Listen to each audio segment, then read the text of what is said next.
Então, o problema que está colocado é assim: diante desses fatos, qual é a política a ser seguida? Nós temos que exigir aquilo que é, né, temos que exigir o respeito aos direitos democráticos da população. Anulação das eleições, anulação de todos os processos contra o ex-presidente da República, novas eleições gerais, porque nós não podemos entender que uma eleição presidencial fraudada não faça parte de uma fraude geral das eleições. Tem que eleger deputado, senador, tudo de novo. Tá? E a eleição tem que contar com a participação do Lula.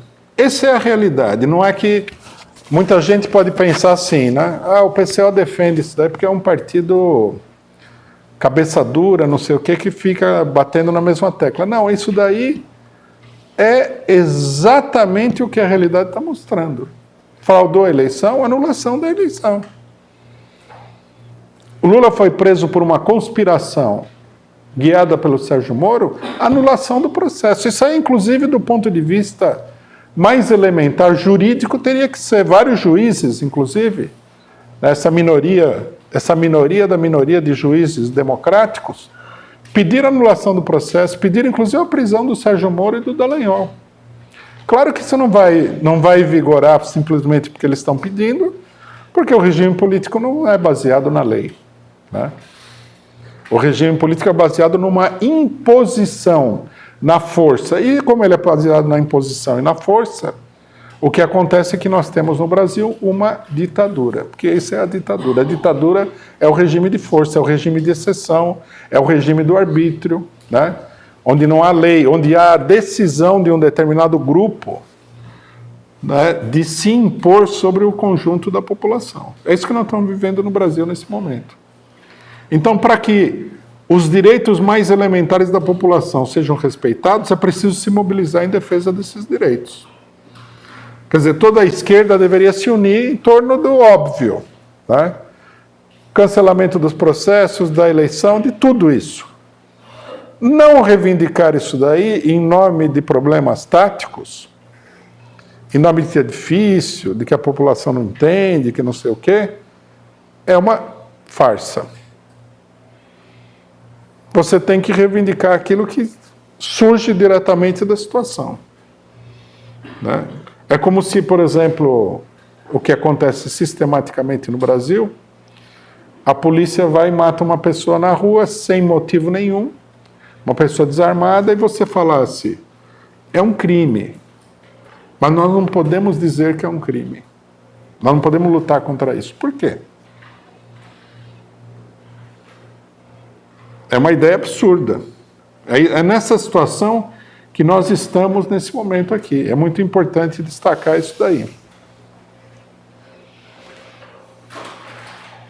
Na realidade, né, a própria situação se impõe. Ontem, no debate que eu participei, as pessoas perguntaram o seguinte: o que precisa fazer no Brasil? Porque todo mundo se surpreende com o nível de arbítrio, né, de avacalhação política das instituições e a falta de reação. O que é preciso fazer no país, no Brasil, é que todas aquelas pessoas que estão vendo o que está acontecendo, que têm consciência do que está acontecendo, se mobilizem e pressionem, né, as organizações das quais eles fazem parte a assumir essa política. É isso que é preciso fazer.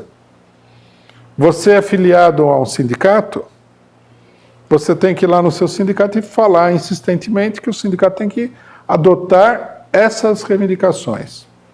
Você está vamos supor, na associação de juízes não sei da onde, tem que falar a mesma coisa.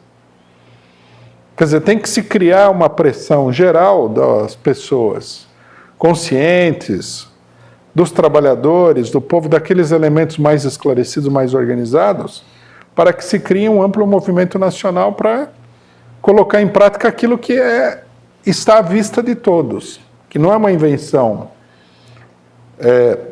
do PCO, que já é um clamor popular. Nós temos que fazer isso daí. Nós temos que fazer crescer esse movimento, né? Porque esgotaram-se as desculpas. Me parece que a última desculpa que sobrou, que é uma desculpa extremamente esfarrapada, é de que se você tirar o Bolsonaro, entra o Mourão. Né? Quer dizer, já... Então, a solução para nós seria o seguinte, ficar parado aqui com o Bolsonaro, porque o Bolsonaro é o mal menor. Não dá para entender isso aí. Tá? Todo mundo que lê o jornal vê que o Bolsonaro é uma... Assim, ele parece os 4 cavaleiros do Apocalipse numa única pessoa. Se ele é o mal menor, então, né, nós estamos numa situação muito delicada e aí não tem muita salvação, não tem muita esperança. Todo mundo sabe também, né, que esses anos de 2012 até aqui foram de uma longa e sofrida experiência de educação política. Todo mundo sabe que uma parte da esquerda nacional está aí de olho nas eleições. Né? Vamos dizer abertamente aquilo que normalmente o pessoal não fala, que é o seguinte. Eles estão de olho na eleição e eles dizem que é a salvação do país. Não vamos acreditar nisso daí. Esse é apenas um problema empregatício. Eles estão de olho na eleição porque a eleição é o meio de vida deles.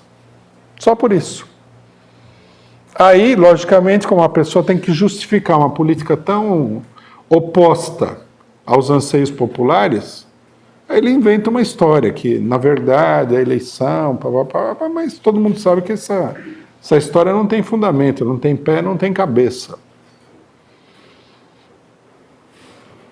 Aqueles que falam assim, vamos esperar até 2022, estão enganando só os loucos. Quem que acredita que nós vamos chegar em 2022, em primeiro lugar, sem uma destruição monstruosa do país?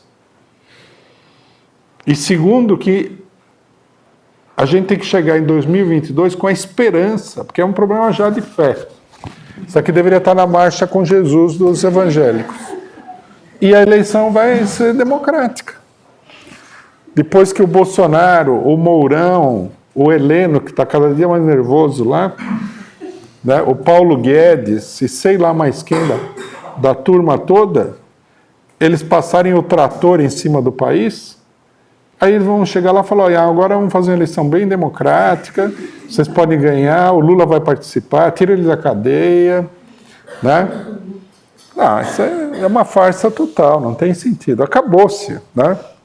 Nós chegamos num ponto tão crítico da situação que todas as explicações, elas viraram pó. Essa que é a realidade.